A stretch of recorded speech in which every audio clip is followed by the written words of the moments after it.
Greetings, stay in here. Stay in, Kyrie B. Grand Rise. And this is an audio visual recording, time and date stamped in the archivable format for public notice. Notice the agent is notice the principal, and notice the principal is notice the agent. So I want to go through the Constitution here. Constitution of Trinidad and Tobago. Type it in on Google. And I'm not interested. Alright, so you'd notice here, first off, the top result is in the website of the Organization of American States. So that should be quite obvious where this jurisdiction is that we are speaking about. This is a member of this. So Trinidad and Tobago is an American state. It is within this organization. It is a member of it. It is an organ of it. You take any one of the organs out, it's not the same thing. It might dead if you take out any of the organs. So this is an American state. Right? This is what the website is. So you go on here, and well, I was on it already. That is why I reached to the page in question. Chapter 1, Part 1. I've seen page 17 here, but I don't think, oh yes, the page is numbered. So it's page 17. Chapter 1, the recognition and protection of fundamental human rights and freedoms. Part 1, rights enshrined.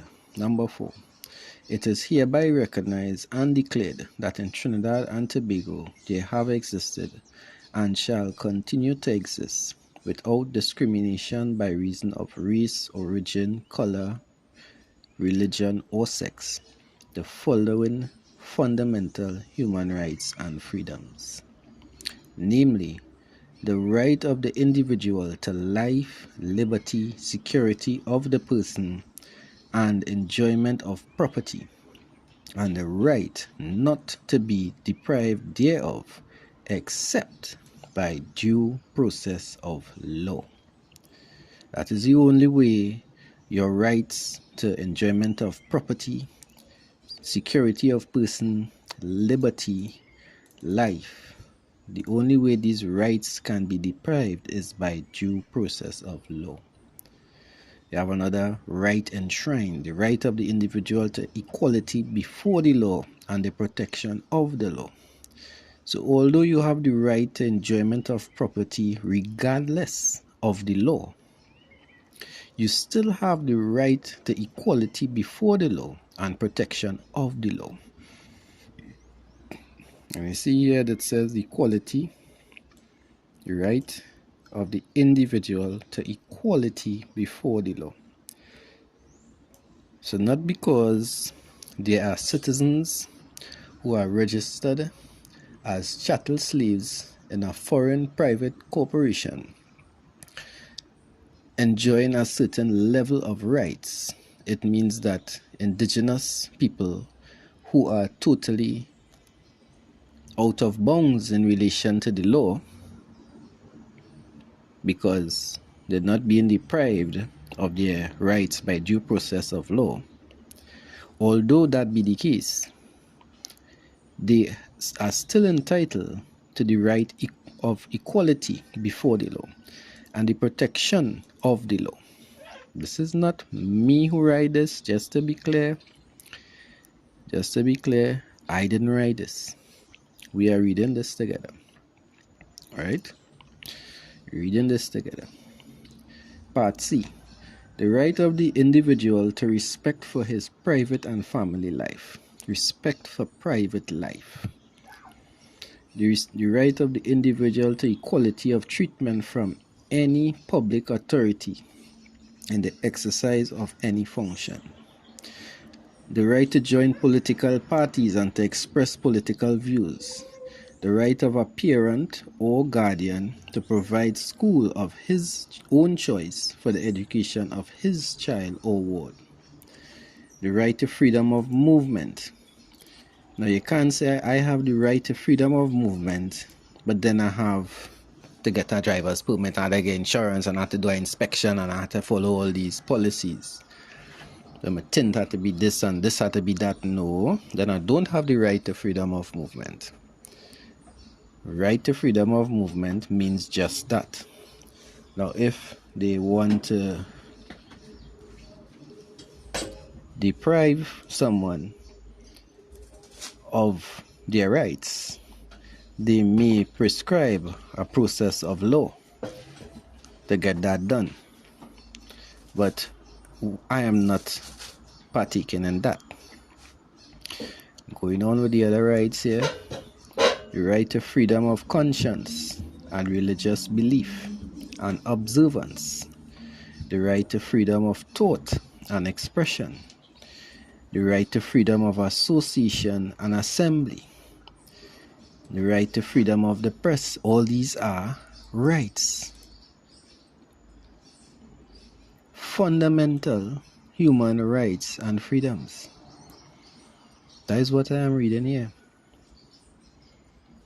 I am not making this up. This is the Constitution. That is what they said. Now, I have no problem if it's a jail they're running. You're running a jail, no problem. Take these things out of here and fix it up proper. It's a jail, nobody have no choice, everybody had to do what we say, no problem. All they have all the guns.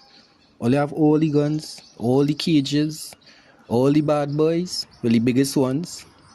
Right? So no problem. It's a jail, no problem. But don't be squeezing up my head. Let we do that rinse out talk and that sweet words. No. Take out this garbage from here. Take it out.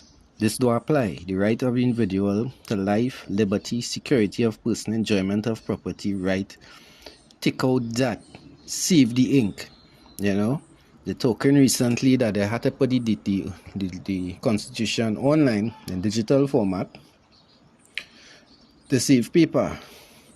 Let me save the paper right here. Take out all this nonsense from inside here that does not apply. Because all this saying, I want to do what I want. That is what the policy enforcer saying on the road. I want to do what I want. Your job is law enforcement. I reading this here, and you are saying that I want to do what I want. Freedom of movement. That is the law. You can't tell me I have the freedom to move, but I can't pass day, and I can't do this, and I can't do that. No, that is not freedom of movement. Take it out. It's a simple thing. You understand? So, I just want... This is what we have to be doing. We have to read these things. You know, I should have be talking a little more encouraging at the beginning of the video, so people will get to this point. You know, that this is what I just be talking about here. Chapter 1, Part 1 of the Constitution. Am I reading this wrong? Am I misunderstanding something in here? You cannot say I have a right, but then it's under restriction. Then it's not a right. And according to the first one here, the only way one can be deprived of their rights is by due process of law. I am indigenous.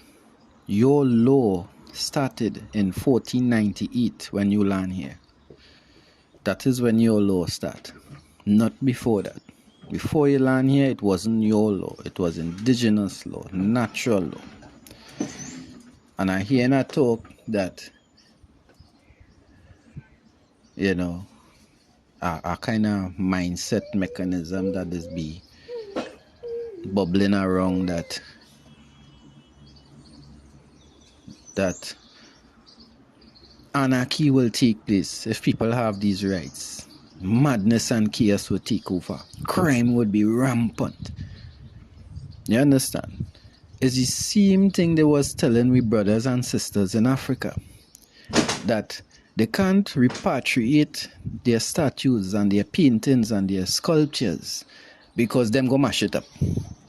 So it's better they keep it in Paris, in the Louvre. It's safer there. You know, it's the same thing they're telling us in a different form. We can't leave all it all your own devices with all your own resources to do with it as all you please and live as all you see fit, because you go mash up the place. But the place mashing up right now, my lord. Right now it's mashing up. The father behind witness state is destruction on the land. You understand? And who causing it? And he's saying that you can't give me my rights, although you write it down in your charter for operations. You write it down the chapter 1, part 1 at the beginning. Most important thing, we start in the ground. We hitting the ground running. First chapter, part 1 of most importance. Rights enshrined. So this is what I am speaking about. The government has no authority over an indigenous over indigenous being. They have no authority. That authority can only be given by the being. Right? Now, as I say, they have all the guns.